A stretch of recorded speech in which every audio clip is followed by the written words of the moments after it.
Hi, everybody. Woo!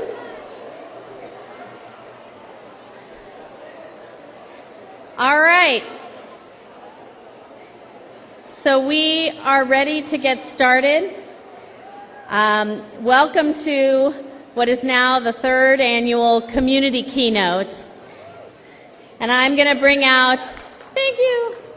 I'm going to bring out the woman who first pitched us this idea and said, wouldn't it be awesome, to really feature, to not just talk about what we do, but to actually do what we do.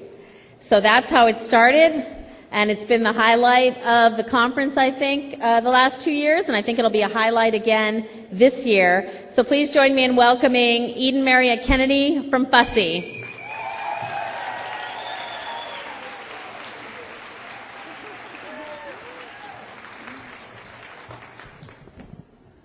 Oh my gosh, thanks you guys for coming. It's so great to see hundreds and hundreds of people here.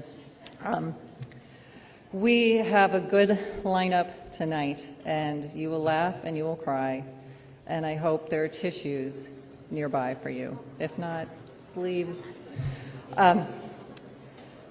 There's a big difference between reading a blog post on a computer and actually having the person who wrote it read it in front of you. And for the people reading to have their audience, which is usually invisible, all of a sudden be in front of them, and to feel, not just to read a comment about what the audience thinks, but to feel what they think and what they feel coming at you.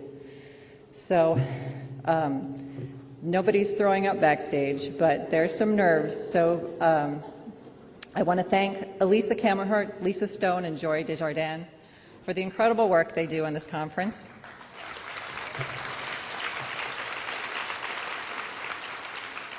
I want to thank last year's readers who helped in the choosing of this year's readers. Deb Rocks, Daniel Henderson, Liz Gumbiner, Tanis Miller, Grace Davis, Mike Adamick, Stephanie Bergman, JD from I Do Things, Lori White, and Karen Walrand. And we also had this year a special group. We had a panel of experts come in to help us with the final choices. So we had Heather and Jessica from Go Fug Yourself. We had Stacy Morrison, the former editor-in-chief of Redbook magazine. Annalee Newitz from IO9. Katie Ornstein from the Op-Ed Project. And comedian Liz Winstead, who is the co-creator of The Daily Show.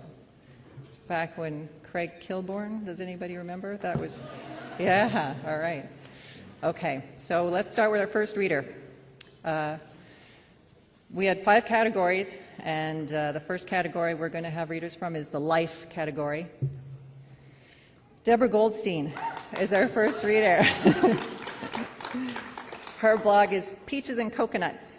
She's been blogging since 1999, though Peaches and Coconuts was born in 2006.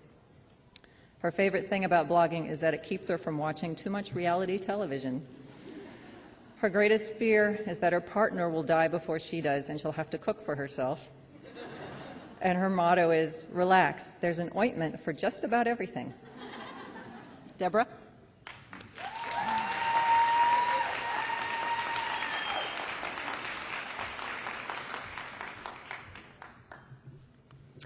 Divorce is so gay.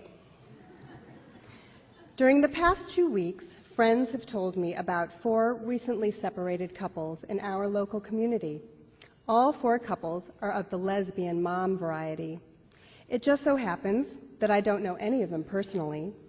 It may surprise you that I don't know all the gays in my neighborhood, but it's actually not the least bit queer that I don't. The gays do not all know each other because, frankly, the only thing we all have in common is that we all shtup people with the same parts.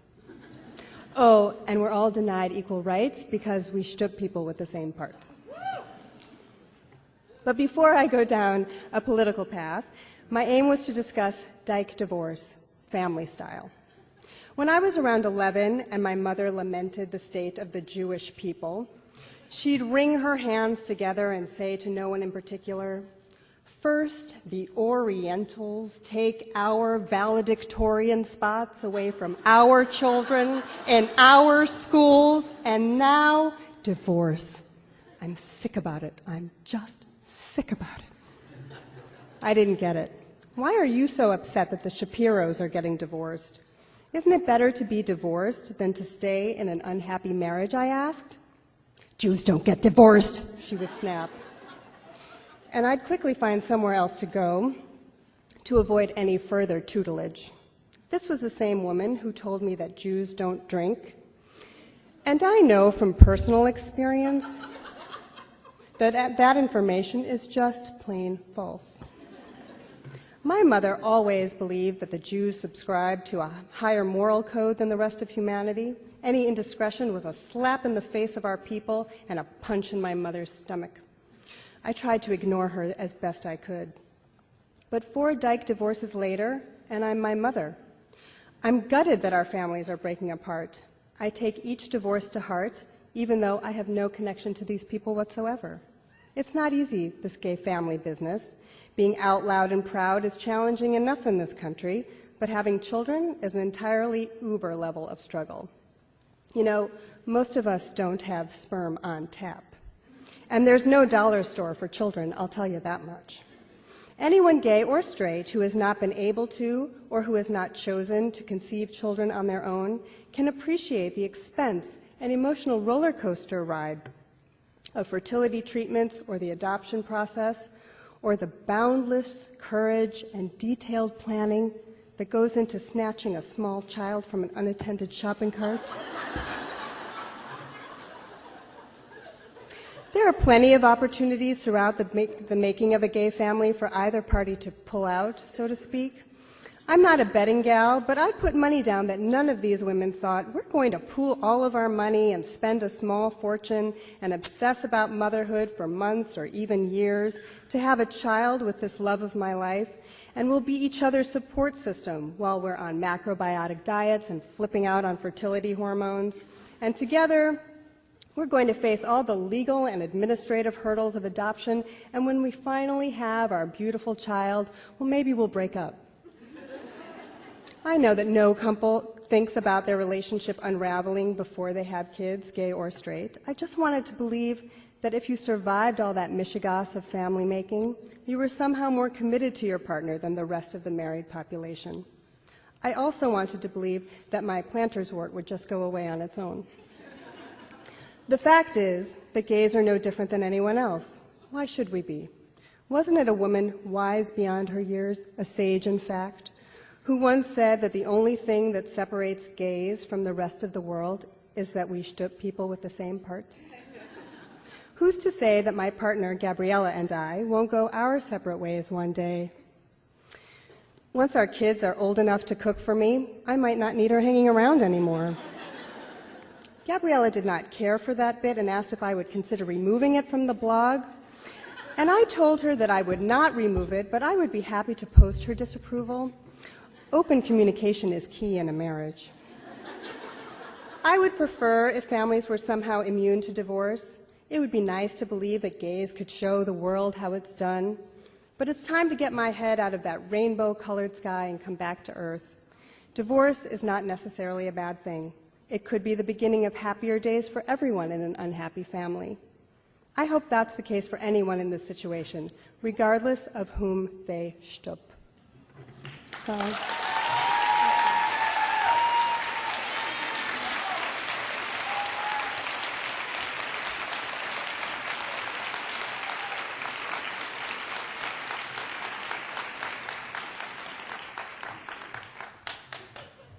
Our next reader is Fika Khan. Her blog is Native Born. She's been blogging since 2007. Her favorite thing about blogging is the sense of community and friendship it gives her. And her greatest fear is being pitied. And frogs. Fika?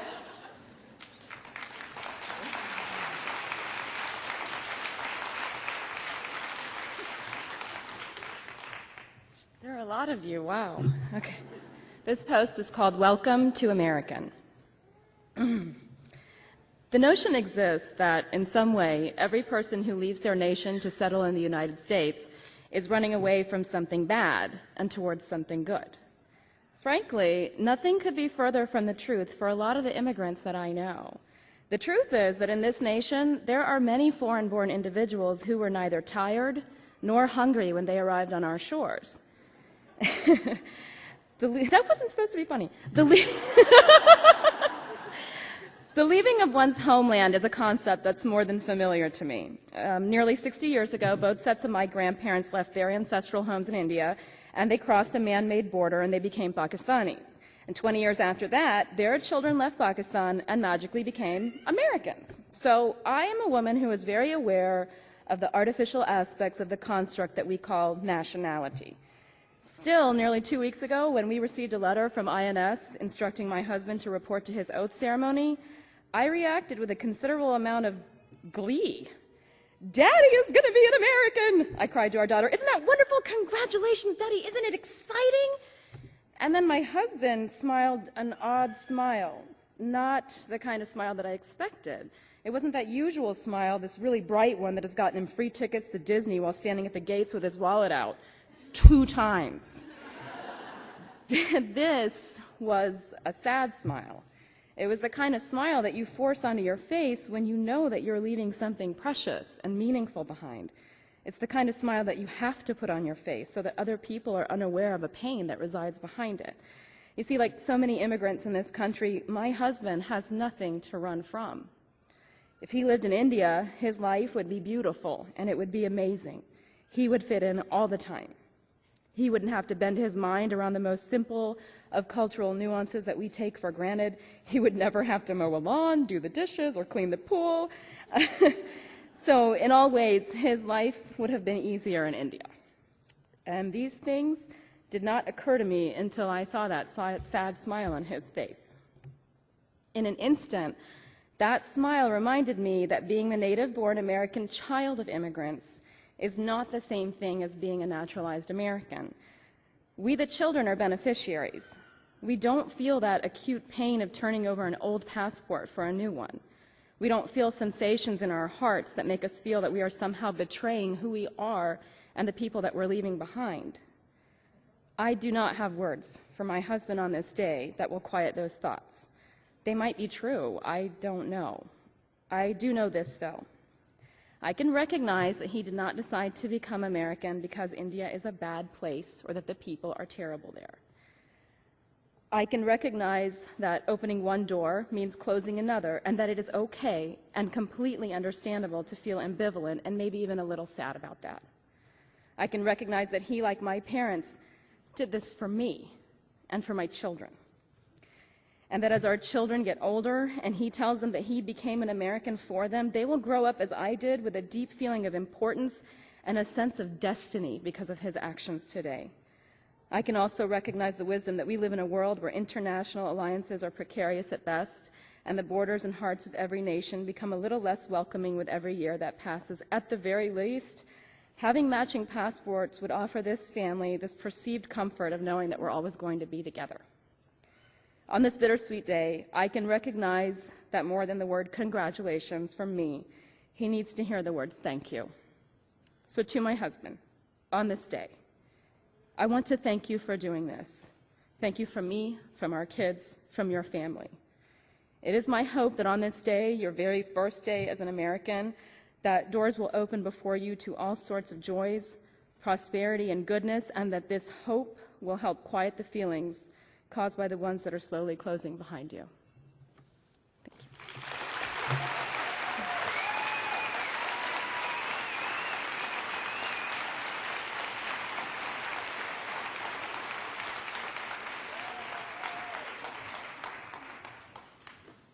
Our next reader is Karen Green. Her blog is The Kids Are All Right. She's been blogging since 2006. Her favorite thing about blogging is that it's like having her very own column in a magazine where she's the writer, editor, publisher, and critic. And her greatest fear is that she'll have a wardrobe malfunction while reading her post. Karen?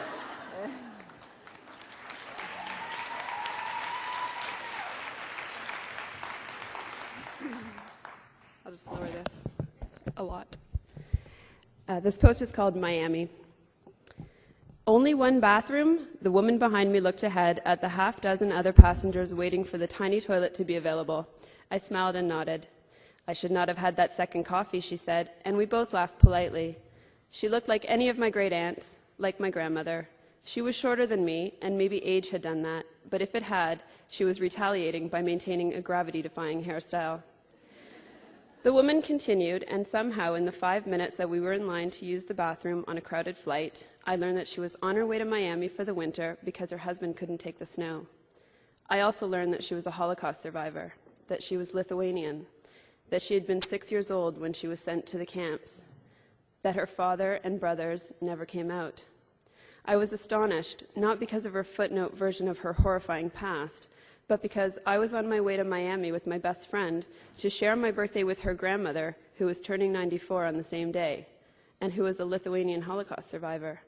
And if you know how small Lithuania is and how big the Holocaust was, then you'll know why I was astonished to meet this woman on a plane to Miami 2 days before my birthday.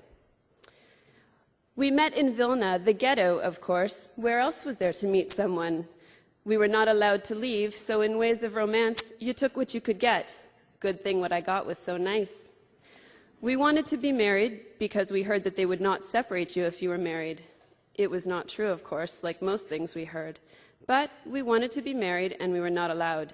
If they found out you had been married, they would take you away and kill you. Don't look so surprised. If they found out you were pregnant, that was even worse, because they would not kill you. They would make you get rid of it.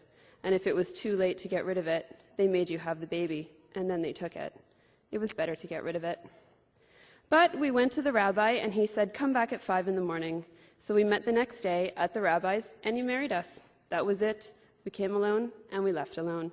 I went back to my father's house, and he went back to his. Love, like so many other things, was not allowed for the Jews. I just saw the lady from the plane. Really? Asked Jen from where she sat on the bench outside the Cheesecake Factory, holding her grandmother Sarah's hand.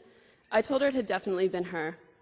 Soon we were seated, watered, and in unanimous agreement that Sarah and the woman from the plane were meant to meet. I ducked out of our booth and found her easily. I apologized for interrupting her and her husband's meal, but her eyes lit up at the sight of me. I explained how I would really love to introduce her to my friend's grandmother, but not to rush. Please enjoy your meal.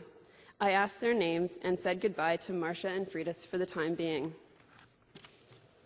At the camp, the women went to one side and the men to the other.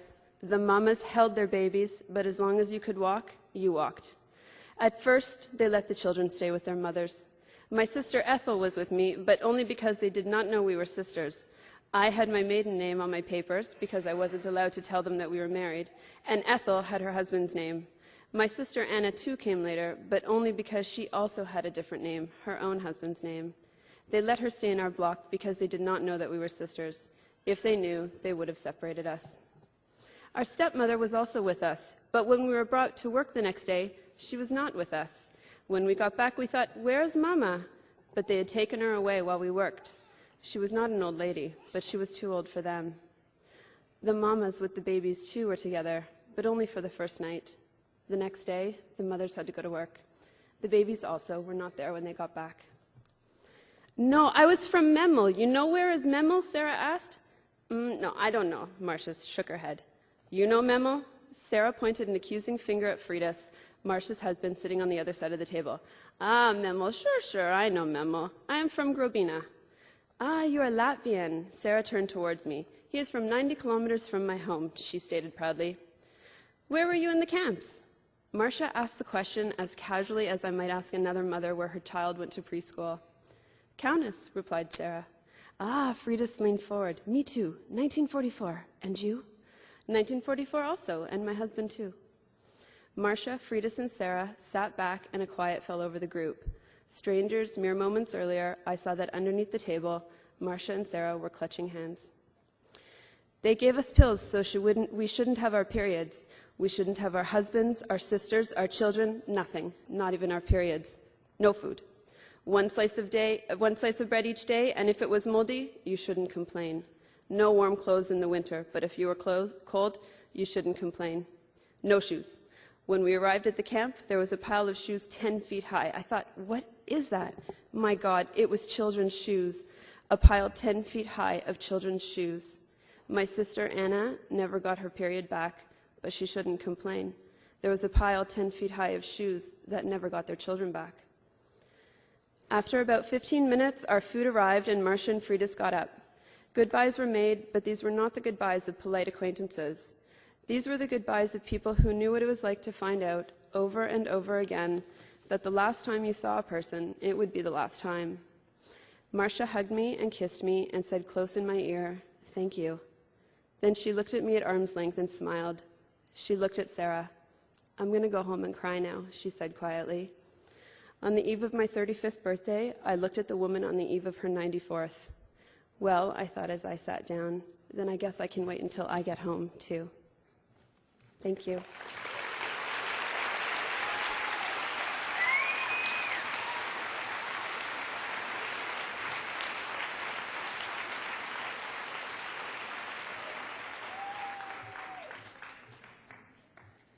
Our next reader is Liz Henry. She's starting off the readers for the Geek Nerd category, which is a category that we set up for people who are just sort of intensely nerdy about something. We didn't do it to define the readers themselves. Liz blogs at Badger Bag, Badger Mama, Composite, BlogHer, Geek Feminism, Feminist Science Fiction, and Hackability. She's been blogging since 2000. Her favorite thing about blogging is that she loves to be able to put her writing out in public instantly and get responses both immediately and long-term. People remember.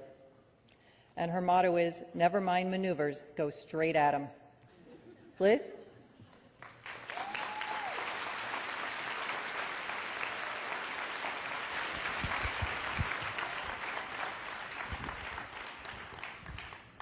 Not sure where I should be.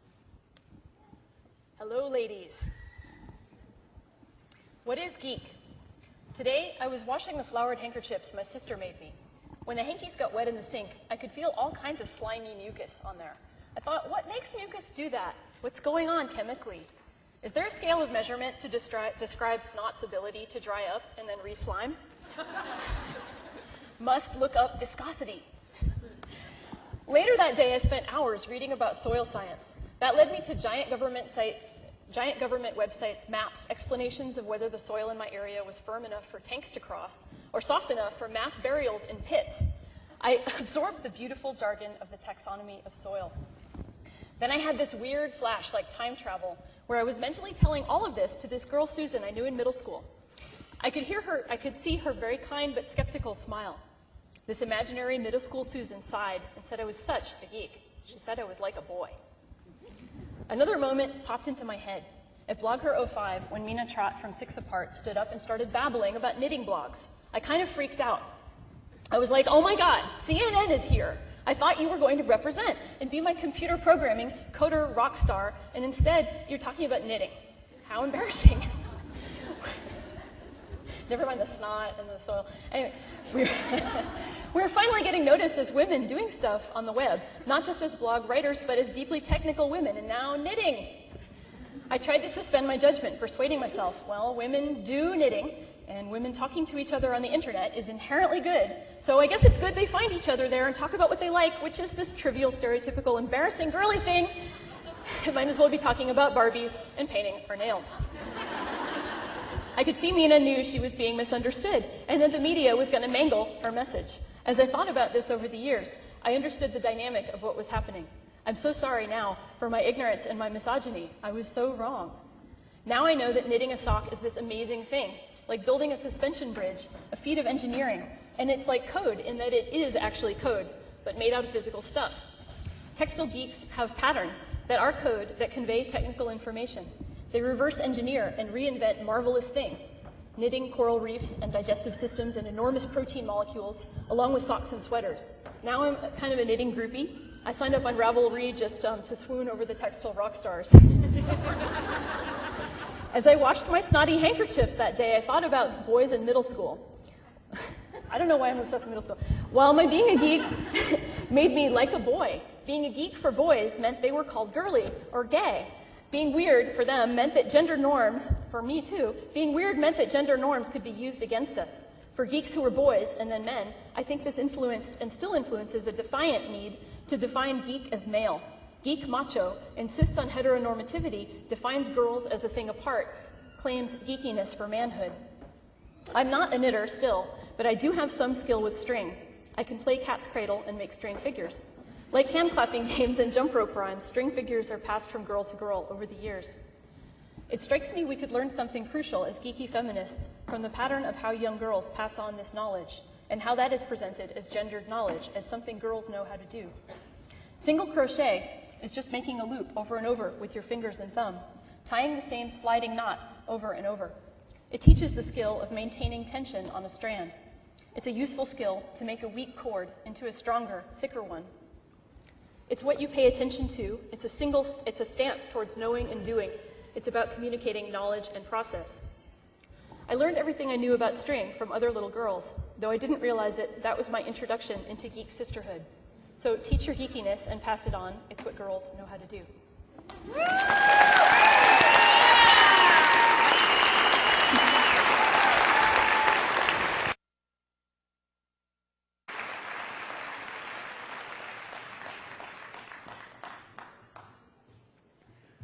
Our next geek nerd is Liz Rizzo.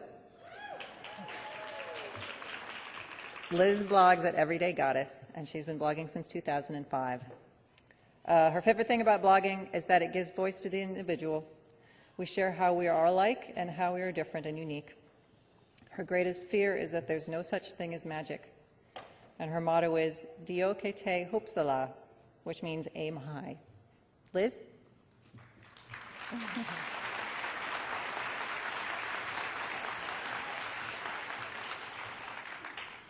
I feel like I let my fellow geek bloggers down because I brought my post on paper. Phone karma. I got onto the blue line at Jackson and sat down next to an iPhone. My first reaction, an empathetic, sinking feeling for the poor soul who surely realized their mistake the instant the train pulled away. My second reaction, bomb. A brilliant plan to leave a shiny iPhone on a train bound for O'Hare to be scooped up by some greedy soul and walked right onto an airplane. I picked it up. It looked used. A bomb in an iPhone would surely be in a new iPhone, I decided. And so I held a 16-gig iPhone in my hand. Covet. What to do? I was already pushing it on time, I hadn't yet acquired a boarding pass, and now I'm going to hunt down Metro Lost and Found at O'Hare? I sat there with the iPhone for a minute. Not mine. I looked up and boldly queried my neighbors. Does anyone know if there's a Lost and Found at O'Hare? I sat down next to this. I waved the iPhone high. My fellow passengers looked at it as though I'd just hoisted a gold bar over my head. iPhone, lost iPhone, and I'm basically offering it up to strangers. A friendly fellow confirmed that there was likely a lost and found at O'Hare. But just as I'm telling myself I'm going to have to take time on the airport end to deal with this, an athletic girl with cool short hair and a bike offers to take the phone and find a number in the directory to call when she gets home to return it. I quickly decide that if you're going to offer up a lost cell phone to the general populace, you're just going to have to trust the soul who stands up to take care of it. I give her the phone and I thank her. Soon we're exchanging stories of lost phones. Bike Chick tells how a friend of hers had lost a phone and she'd been the last number called, so the person who found the phone called her and the phone was reunited with its owner. Now you can pay it forward, I say. I tell how my phone had fallen out of my purse in a restaurant the night before. It had taken me a beat to realize, and so it sat on the floor behind my booth for 2 or 3 minutes, unsnatched, unkicked. I decide I'm paying it forward too, thanking the universe for the safe retrieval of my phone. Phone karma. The other Metro passengers do not join our conversation. No matter what their assessment of the likelihood that the phone will be returned to its owner, they let it lie. It is on a new path. But at a later stop, someone pokes their head into the train and says something. I don't even hear it. All I know is the scruffy guy in the corner suddenly says loudly, "The phone! You have the phone!" What? It was the train operator looking for the phone, but now he's gone and the doors are closed. Hit the button, the scruffy guy says, pointing. I speak into the microphone. We have the phone. No response. Scruffy guy stands and he tries. And this time the operator's voice replies, "What car are you in?" Scruffy guy says, "Last car." I think about making my flight. We passengers sit barely patient, but the phone must go home. I am so relieved for the owner, who surely must have thought it was a lost cause, but tried anyway, because how can you not? The train operator arrives, bike chick gives him the phone, he says thank you, and I look at the time on my not an iPhone and decide I will probably make my flight. I didn't hear the operator poke his head in. If I hadn't spoken up and involved my spontaneous community of fellow passengers, I might have missed my flight while I wandered around looking for some metro lost and found. I am sure that someone could easily pocket an iPhone. I don't know what one would have to do to use it, but I'm sure plenty of people do. But for many of us, we have a collective understanding of how losing your tech feels. The cost of it, the shiny. I am personally so thankful that that phone will make its way back to its owner's hands. Chatting with the friendly guy, we talk about how I'm in town for a blogging conference. You'll have to blog this, he says, the story of the phone. I think about Neil Kramer and Amy Turnsharp's BlogHer 2009 session, Blogging as Storytelling, and I smile. Thank you.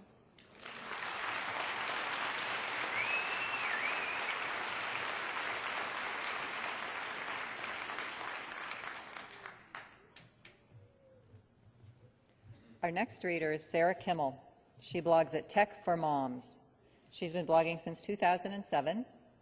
Her favorite thing about blogging is being able to help people understand technology better. Her greatest fear is that the news would want to do a piece on her for her Organized Moms blog and that they'd video the inside of her cabinets. And her motto is, "'Cause moms deserve to be tech experts too." Sarah?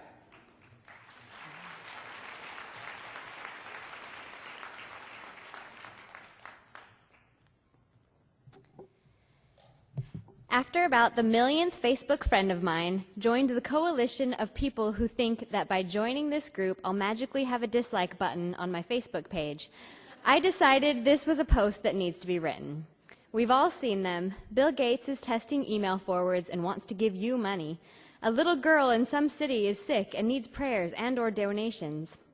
Or my personal favorite, 100 puppies are going to die if you don't forward this to all of your friends. They appear in our inbox or Facebook pages, and for me, they are one of the most annoying things in the world. So how can you avoid being the annoying friend who falls for every single one of them? If it sounds too good to be true, it probably is. This is a standard saying, but I see so many people that don't believe it. They think to themselves, well, what if this time it's actually true? Or, it doesn't hurt to try. I say yes. Yes, it does hurt to try. You are only perpetuating the hoax, and that is what is harmful. If these things just stopped at the first round of suckers, they would forever die and go away. So yes, it does hurt to try in this case. In the too good to be true category is things like Walmart is giving $1,000 gift cards to the first 1,000 fans on Facebook. Really? They aren't. They don't care. Sure, they understand the importance of Facebook and Twitter, but just by creating their account, they're going to get fans and followers. They don't need a gimmick to do so, especially a $1 million gimmick. So basically, use a little common sense when you see things like this and err on the side of caution. Facebook groups that promise you the Brooklyn Bridge for joining their group or page are probably a hoax. I see this one all the time. Joining a group will not give you a dislike button, nor will it allow you to view who's looking at your profile, or any of the other crazy promises some groups claim to be able to give you. The best thing to do is only join groups or fan pages of people you actually like, or things you like, such as Tech for Moms.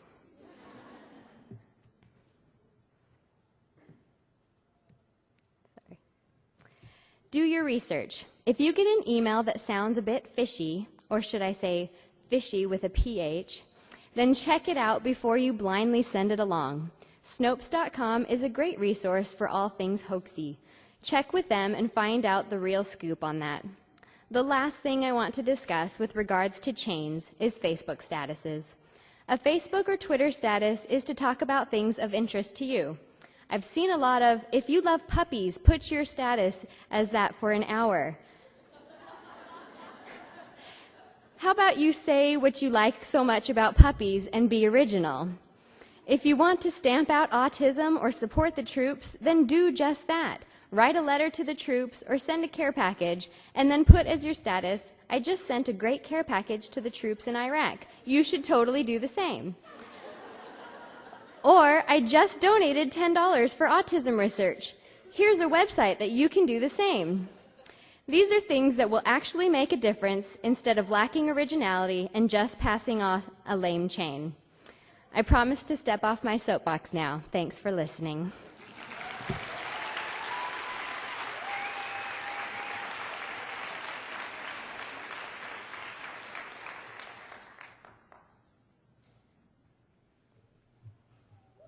All right, we're moving on to the op-ed category, and our first reader is Susan Niebuhr. Susan has blogged at Toddler Planet since 2006, and she's written at Mothers with Cancer and Women in the Planetary Sciences since 2008. Her favorite thing about blogging is she loves the way it can bring us together and make a difference in the world, one word at a time, and her motto is the joy of life after cancer. Susan.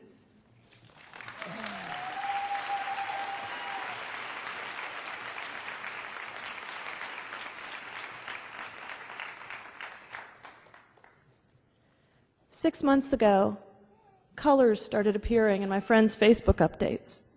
Locks of black, some pink, a virtual rainbow. I wanted to play along by posting the color of my bra too, but I couldn't because I don't have one. I don't own one. 2 years ago, I had a double mastectomy to remove the cancer that was trying to kill me. I had stage 3 inflammatory breast cancer, a fast-moving, deadly cancer that presents without a lump and kills more than 60% of women in the first 5 years. First the cancer, then the chemo tried to kill me, and both of them almost succeeded. I had to have my breasts removed. After that, radiation, more surgery, and, well, I have some history here. So I tried to shrug it off and play along. All I could write was, none. In fact, I don't even own one, with a little smiley face, as if that helped. I watched my friends play along, too, hoping I didn't make anyone uncomfortable. But what I saw was nothing short of amazing. I'd forgotten for an instant this wasn't about my story. This was about our story. And the mothers with cancer were coming out to play, too. Here's what they wrote. Nude. Nothing. White with pockets. Yeah, you get it. And then in the comments, some amazing things began to happen. Their friends came out to support them, cheering them on. Friends engaged me on Facebook and Twitter, too, talking about it and asking, really genuinely, why I felt left out, and letting me know that the whole meme was staged by some women in the Midwest, urging awareness of breast cancer. Really? Awareness? Aren't we aware by now, people? Don't we know that we need to understand our own bodies and take notice of changes in one breast but not the other, and call the doctor when we see that something's changed? Don't we know that we need to talk to our doctor about thermography or mammograms? Don't we know? Well, I talked to my friends about it on Twitter. Other cancer survivors joined in, telling me that they felt left out too. After all, this was ostensibly an effort to raise awareness of breast cancer, but one in which breast cancer survivors themselves could not participate. And we're reminded, as if we needed a reminder, that we didn't need bras anymore, that most basic undergarment of women everywhere, that symbol of sexuality, for the simple reason that we had already sacrificed our breasts in a Hail Mary attempt to keep from dying of cancer. That's what it is, you know. It's not a choice. It's not just another treatment option. Women have mastectomies, double mastectomies, amputations, because we have no other choice remaining that will give us a shot at life. Life with our children, our partners, our friends, and our families. And so we tearfully bid our breasts goodbye. We submit to surgery, weeks of the aftermath, drains and gashes where our breasts once were. We submit to doctors and nurses and students gawking with surprise when we disrobe for exams. We submit to months of physical therapy to rip the scar tissue off our rib cage where our breasts once were. We submit to weeks of lymphedema therapy, taking up precious time that we fought for, time that we sacrificed for, but time that nonetheless must be used for even more medical treatment to deal with the aftermath. And then we go shopping. Well, clothes that fit just a few months previously don't fit anymore, you see. Every single shirt is stretched out over the chest. And most new ones don't fit right either. Princess seams, they're sewn to flatter the big-busted and the small-busted alike, only serve to remind us, the no-busted, that we are no longer princesses. V-necks are flattering, but only if they're not too deep, cut to show no cleavage, as our cleavage has been taken from us as well. And for a while, the reminders are everywhere. Every TV commercial with a Victoria's Secret Angels wrangles, every low-cut shirt sparks the tears, and every nightgown cut to flatter falls flat, and we cry into our pillow. We are aware, you see. We are all too aware, and we work to escape the reminders. Our friends dance around us for a while. They're gentle, and they're careful. They form a wall of support around you.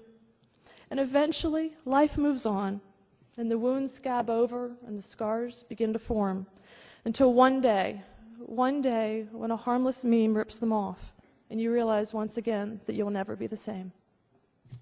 Thank you.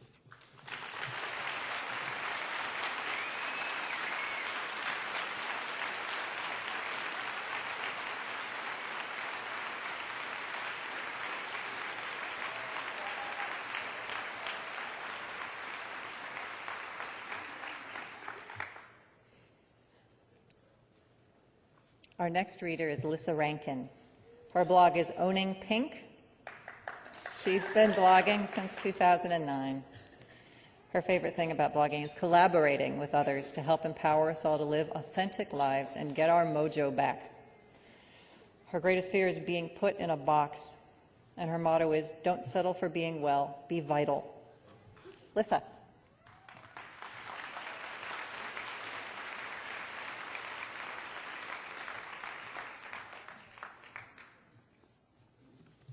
Hi. My post is called, What? We Can't Say Vagina? Rumor on the street has it that TV networks have banned a tampon company for making an ad that uses the word vagina. Tell me it isn't true. How exactly are we supposed to talk about tampons without using the word vagina? And what's wrong with that? Vagina, vagina, vagina. Okay, did I just sound like a little defiant kid? Good.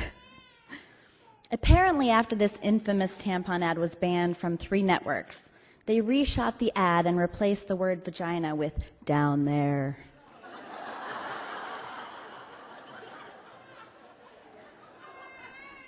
Even with this change, 2 networks still wouldn't run the ad, which means that they then made an ad about tampons without ever once referencing the female genitalia. I mean, duh, people. Vaginas are where the tampons go. Once I cooled down after reading this, I started thinking, why are we so freaking afraid to talk about what makes us uniquely female? I mean, seriously, every single human being on this planet came out of one of those things we're not allowed to talk about on network television. First, a disclaimer. Yes, I'm an OBGYN physician, and I wrote a book called What's Up Down There? Questions You'd Only Ask Your Gynecologist If She Was Your Best Friend. I actually wanted to name it Coochie Confidential.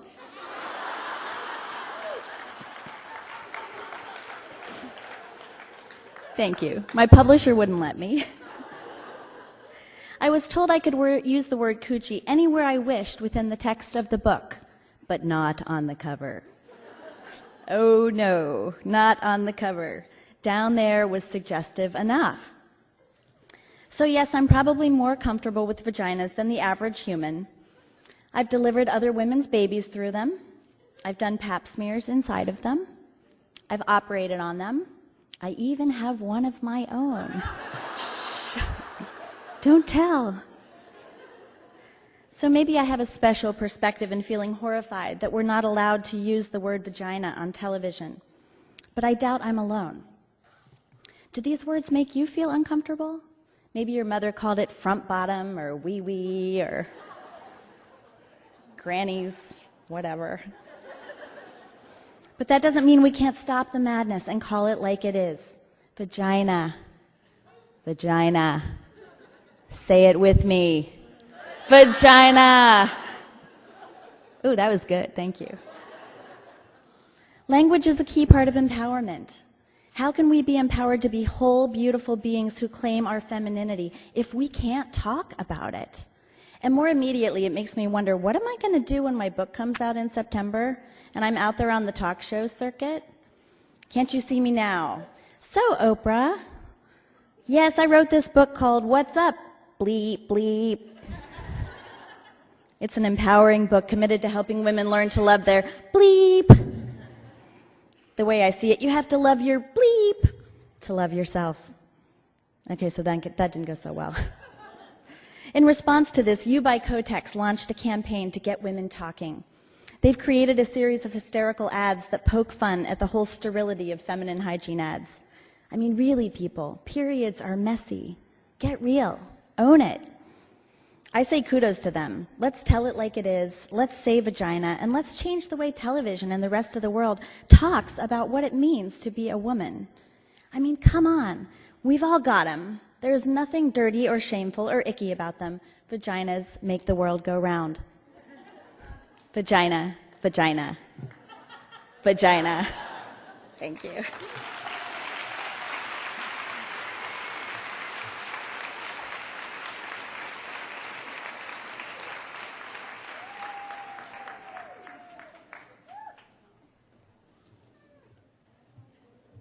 Jason Mayo blogs at Outnumbered. He's been writing there since 2008.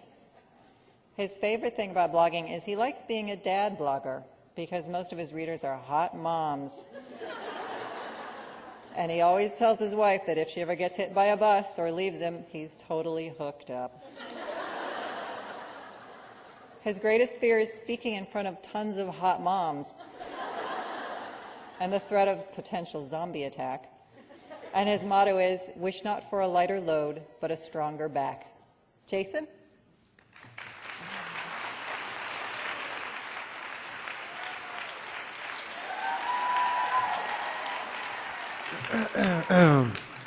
My penis is so confused right now.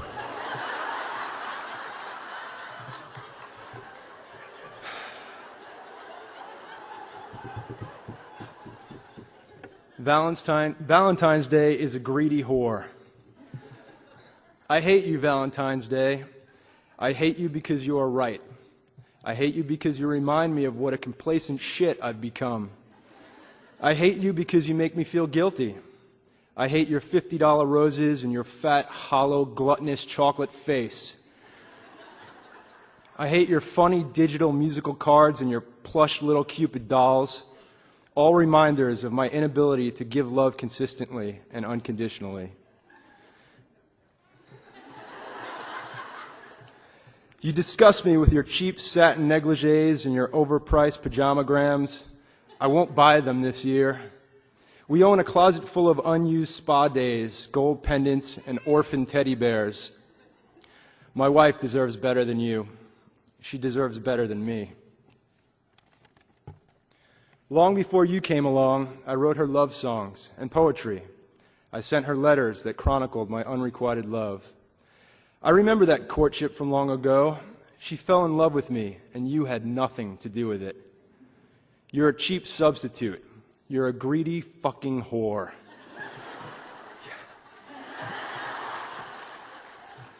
I will bring her flowers on Saturday instead. I will wear black on Sunday to spite you. We don't need you and your phony trinkets. Go away. Do not disturb. This year, I'll bring her a kiss on the neck, a careless whisper of sweet nothings in her rear. Or maybe even a foot massage.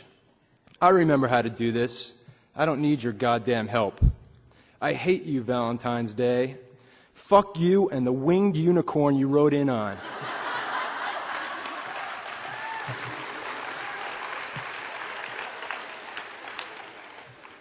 I love my beautiful, precious wife because it's Friday, not because of you. So go ahead and fall asleep on your oversized satin heart-shaped pillow. I hope you never wake up.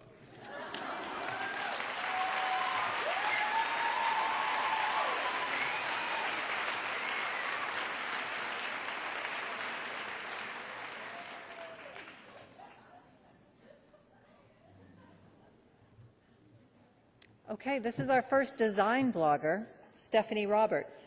She blogs at Little Purple Cow Photography and at Shutter Sisters. She's been blogging since 2005. Her favorite things about blogging are the relationships, connecting with creative people, and experiencing their images and words from around the world. It's an endless source of inspiration. Her greatest fear is that fear holds her back from becoming the person she's meant to be. And her motto is, be a blessing. Stephanie Roberts.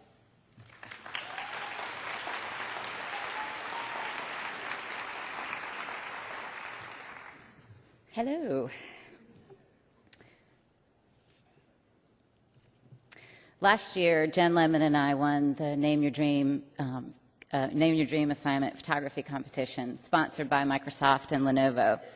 And it sent us on a journey to picture hope.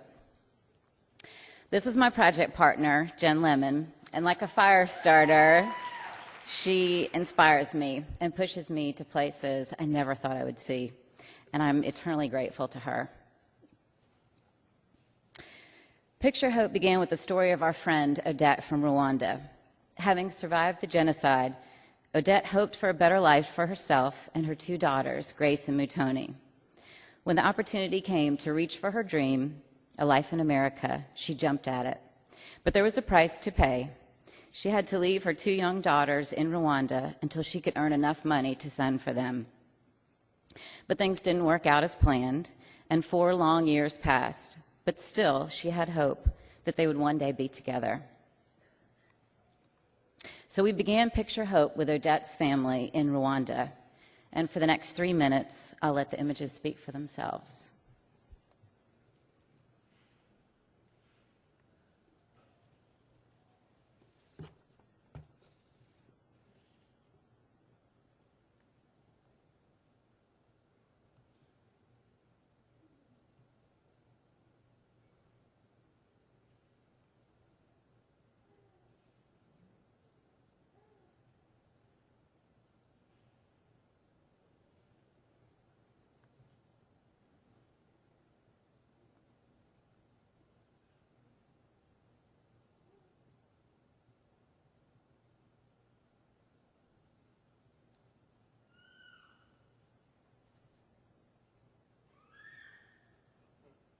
That was Odette's mother.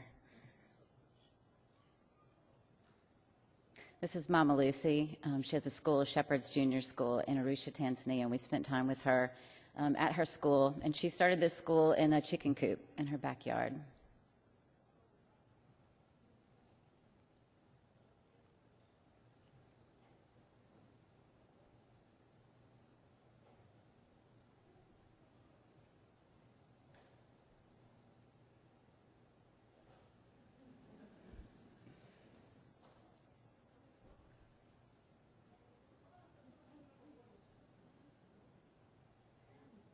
That Jen Lemon, just inspiring everyone in her path.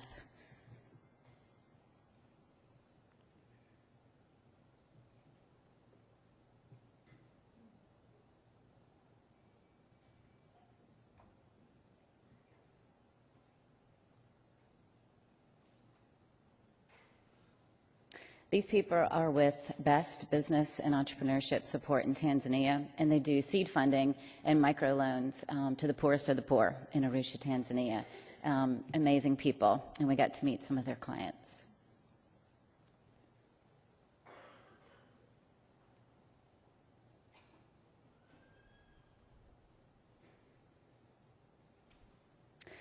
This is the journey to Nepal. We just got back last Sunday. This is our friend Renu. She's in Kathmandu, and she started a school for street children.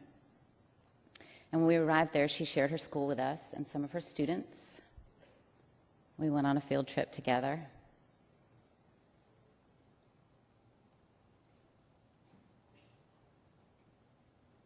And then Renu took us to the largest slum in Kathmandu where most of her children live.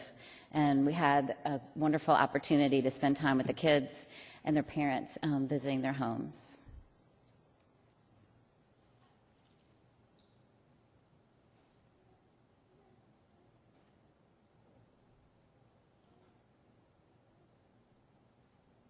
This is Nepal. This is in a far west called Doti, and we had an opportunity to spend time with some women who meet together in a mother circle once a month, and they support each other for maternal health and infant care.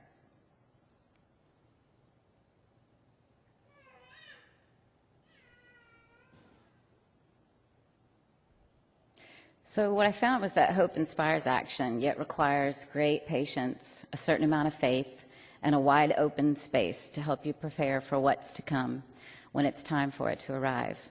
And after 4 long years, Odette was reunited with her daughters, thanks to Jen Lemon and the generosity of so many of you who have followed this story and supported Odette. And this is what happens when you hold on to hope.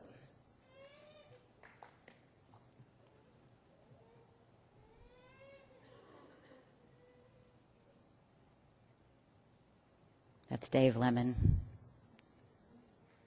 Meg. This is when the plane arrived. This is when we were waiting for them to come out of immigration.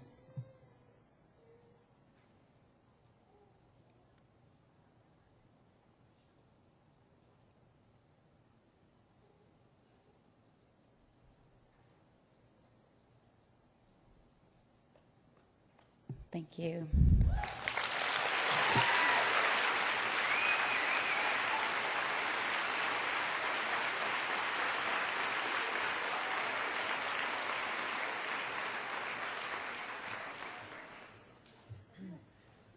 Our next design blogger or design reader is Jill Smokler. Her blog is Scary Mommy, where she's been writing since 2008. Her favorite thing about blogging is that she has a network of women she adores who are only a click away, and they don't care if she hasn't showered in 2 days. Her greatest fear is that the big gulp of Coke Zero she just inhaled will turn out to be regular Coke. Jill?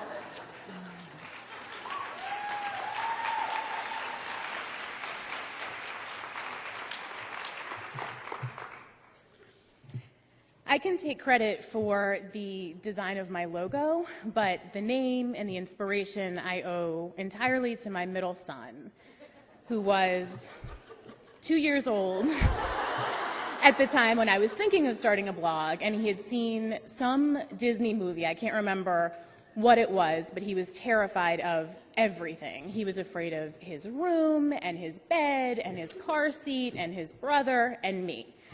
And the minute I heard him refer to me as Scary Mommy, I just thought, that's the perfect blog name.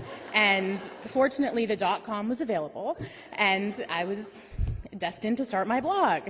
Like any good graphic designer, the minute I had a name, I started thinking about logos. I knew I wanted something that represented me, and I started thinking about my dominant features, which is my hair.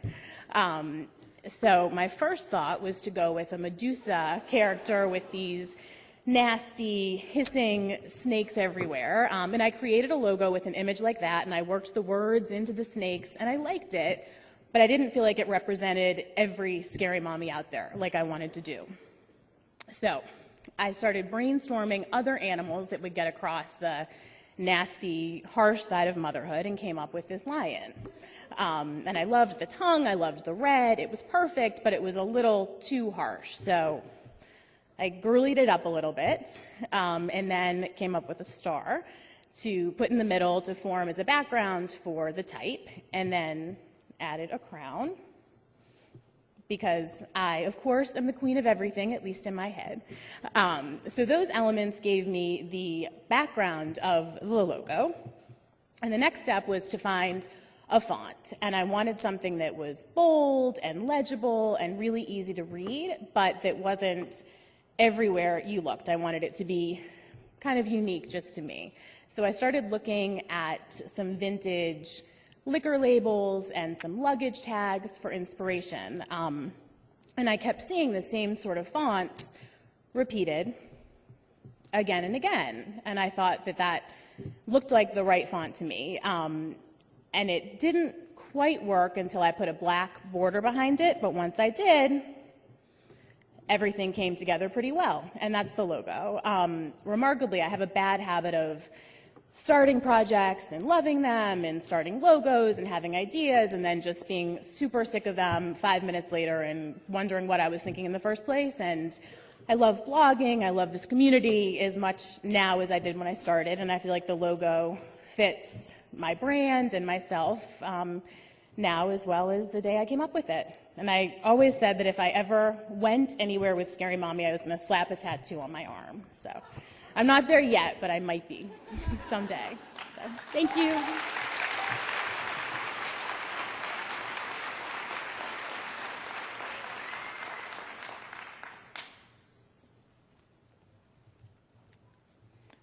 Roxana Sarmiento blogs at Everyday Treats.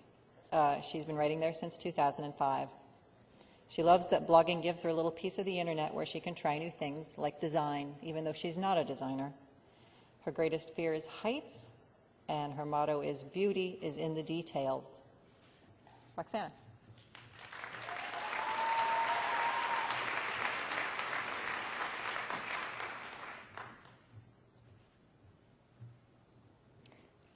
Thank you. If you've ever read a wedding or a style blog, or even if you've watched Oprah, then you've no doubt heard about inspiration boards. They're a place to keep images and words that inspire you. I don't have an inspiration board, but, and this is a little embarrassing to admit, I do have inspiration notebooks. I don't know if you can see it, but don't worry, I'm not going to tell you that keeping a notebook like this is going to change your life, but I am going to tell you how it helped me with my blog redesign. In fact, the inspiration for my blog design obviously came from a notebook. I love blank notebooks, and I'm always on the laptop. So I like to think of my blog as a sketch pad. So that's what I wanted it to look like a blank canvas. So I taught myself enough custom CSS to make the background look like a spiral notebook. Seeing the blank page on the screen is almost as inspiring to me as holding a notebook is in my hands. My next step was to design the header. I'm a style writer, but my blog's name, Everyday Treats, doesn't tell you that. So I went with a font from the Deborah family because they're very popular with fashion magazines, and I wanted it to be obvious when you looked at it what I like to write about.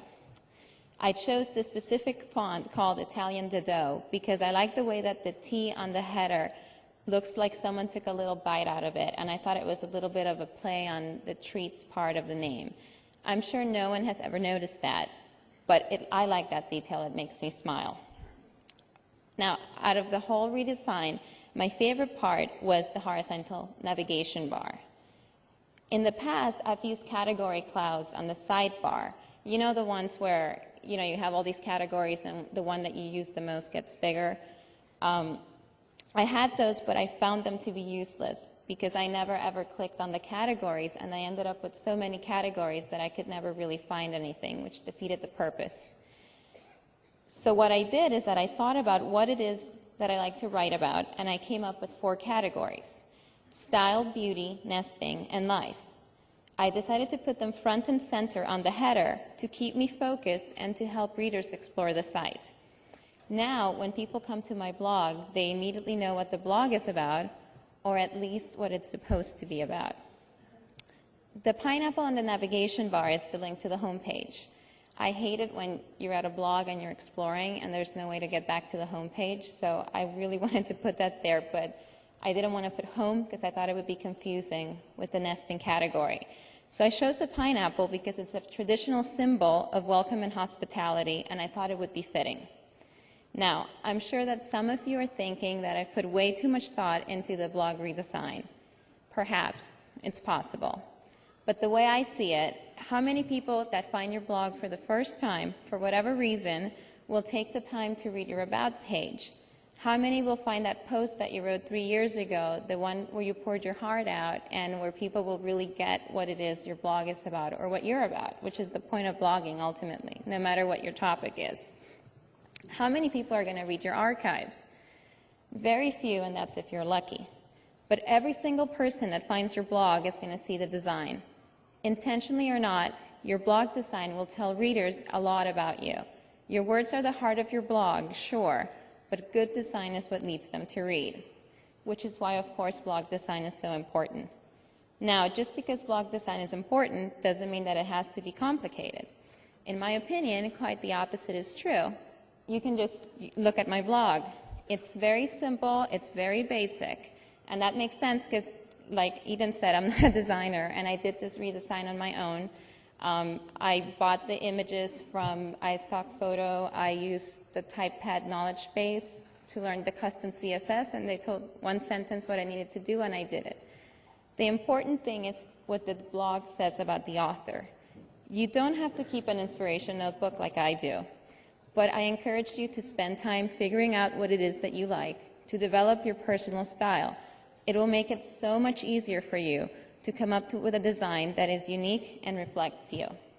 Thank you very much.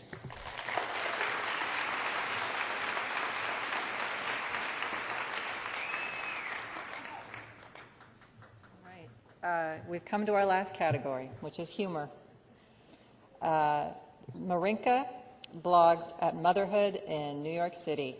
She's been writing there since 2008, and she also gives weekly life-saving advice at The Mouthy Housewives. Her favorite thing about blogging is definitely the money. The friends she's made through blogging are also nice because they help her count the money. And her greatest fear is being introduced on stage. Marinka.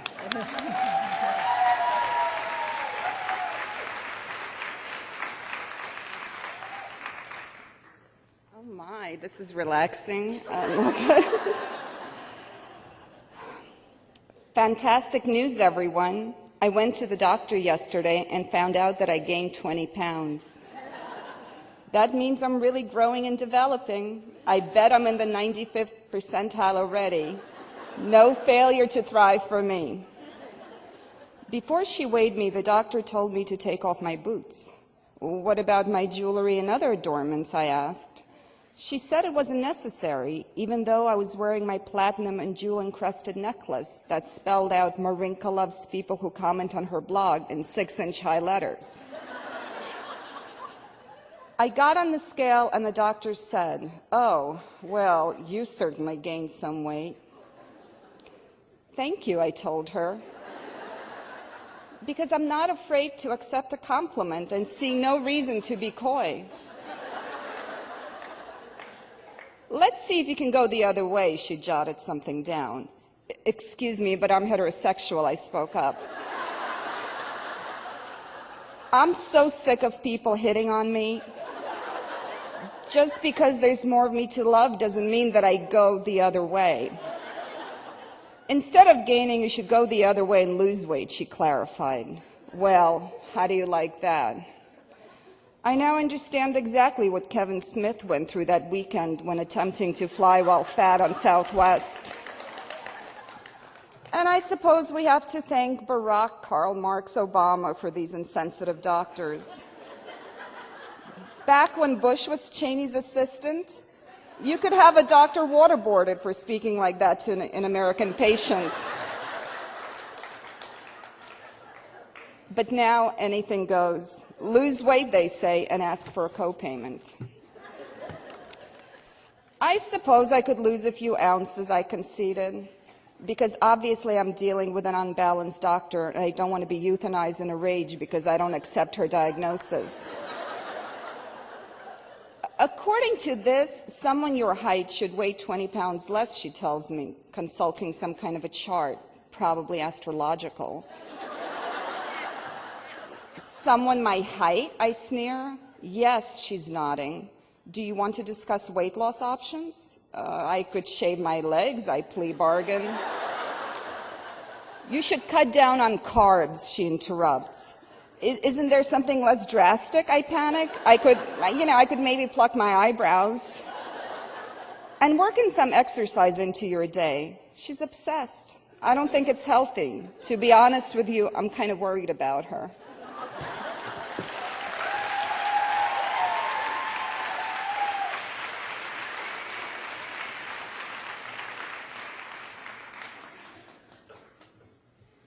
Metalia blogs at Metalia, where she's been writing since 2006. Her favorite thing about it is that it's the medium to wax on about anything her heart desires to an audience larger than her family, coworkers, and unappreciative toddlers. Her greatest fear is being the center of attention in front of any large group of people. Also clowns. So basically her greatest fear would be to be performing at a clown convention. And her motto is, cheese is always the answer. Natalia.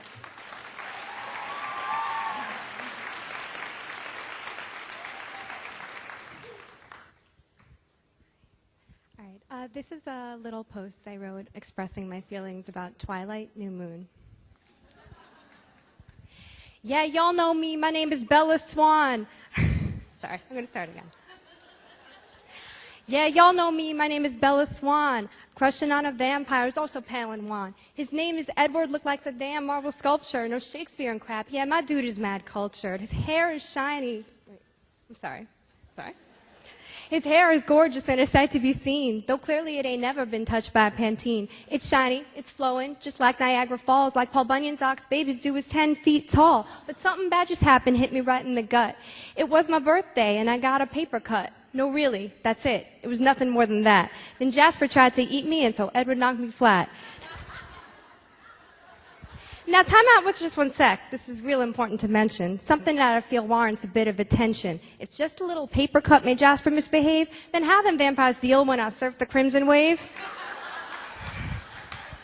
But back to the story at hand, though, here.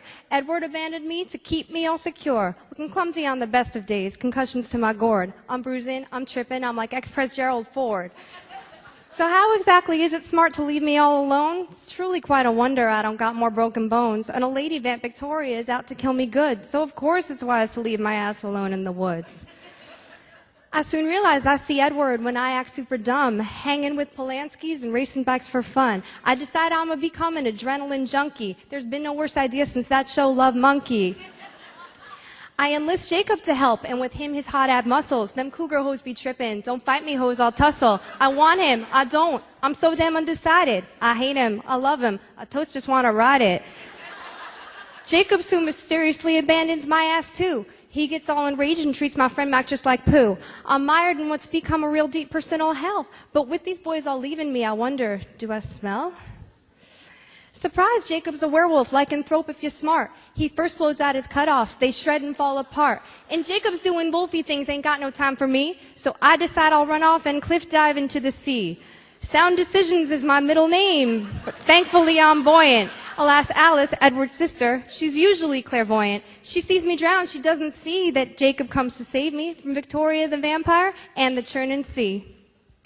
But now poor Edward thinks I'm gone and that I kicked the bucket. So he decides he'll go and tell the Volturi to suck it. What y'all don't know about the vampires Volturi? They'll end you like the sun, melt a little snow flurry. And how will Edward go on and stick it to the man? Drain a rabbi in Times Square, hit a nun with the van? No, Edward goes about his game much more starkly. He'll step into the sun till his skin turns all sparkly. Yo, don't ask me, people, I'm just a mere human. I lack the understanding of vampire acumen. So Alice and I set out to stop my darling Ed, prevent the Volturi from up and killing him dead. Dudes prancing around Voltura in red shrouds looked at the scene. Was like something straight out of Eyes Wide Shut's deleted scenes. No orgies here, though, just peeps blocking me from my run. Somehow I reached Ed before he sparkled in the sun. Some crazy vampire crap went down. Hey, look, Dakota Fanning.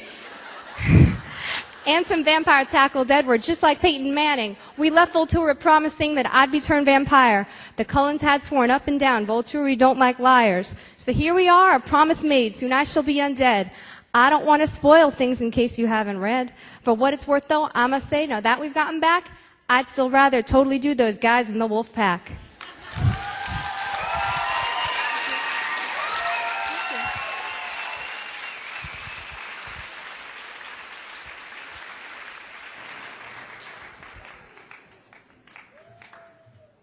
Our last reader is Amy Windsor.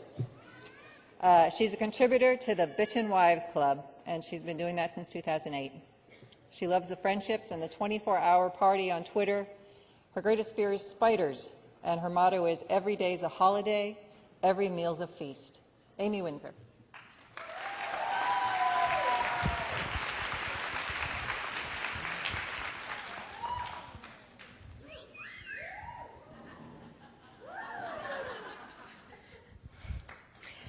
Everyone, now that we're friends, I'd like to give you some blogging advice.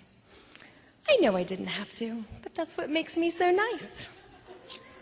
Whenever I see bloggers less fabulous than I, and let's face it, who isn't, less fabulous than I, my type A heart tends to start to bleed. And if someone needs a boost in stats, they shouldn't resort to LOL cats. I know exactly what they need.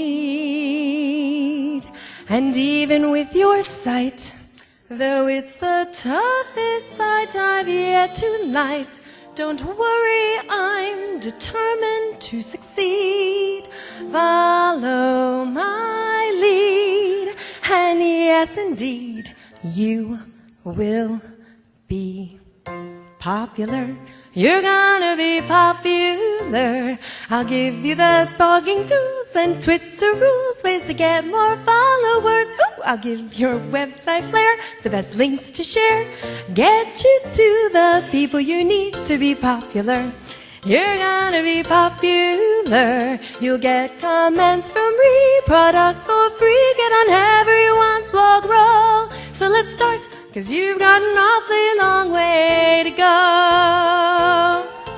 Don't be offended by my web analysis. Think of it as narcology dialysis. Now I've decided to be your tweep and blog BF forever. There's no taking cover, not when it comes to popular. I know about popular, and with an ad for me to showcase your squee instead of boring who you are, there's nothing that I can stop you from becoming popular. La la la la, I'm gonna make you popular. When I see vapid commenters linking to uneventful memoirs, I remind the writers to spice it up. Think link bait, blue beef like redneck mommy, or whacked like blog as sexed swami. Did they have SEO planned? Don't make me laugh. They were popular, please. It's all about popular. It's not about being branded, it's about being candid, so it's very true to be very, very popular, like me. Oh, this post, it's amazing. I love it. I'm gonna go tweet the link right now, and then I'll stumble it. And though you protest, you're a humorist, I know that secretly you're gonna love to spill it on your blog regularly. Oh! La la la la, you'll be popular, just not quite as popular as me.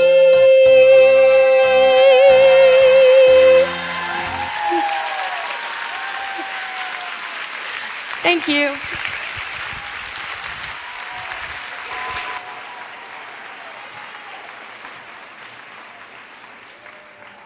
And that's it. I hope you liked our talent show this year. Can everybody come on out?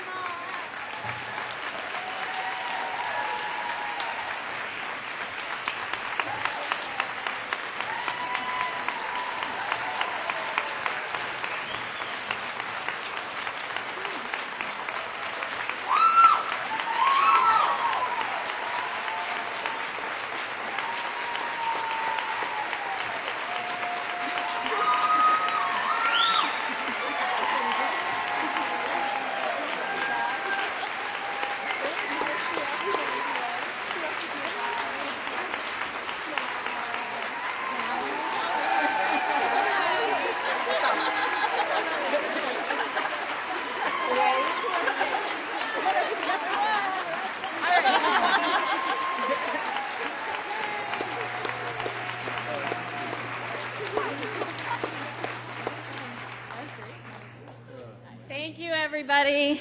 And now, just to remind you what's happening, we need you actually to exit the ballroom because there's a dance floor under here. And tonight we're going to have a little rock star karaoke with a live band. But before that, we need you to exit. The reception is starting out there. The art installations are now live and ready to be viewed. And they're all in the ballrooms down at the other side. And don't forget, Mr. Grayson Chance, his first live multi-song set is in the Mercury Ballroom. First 300 who want to see and then perhaps meet and take a picture with Mr. Chance can do that in the Mercury Ballroom. At 7 o'clock, we'll be opening the doors back up, and there'll be more food, more drink, more music, more dancing, more rock stars. Thank you very much.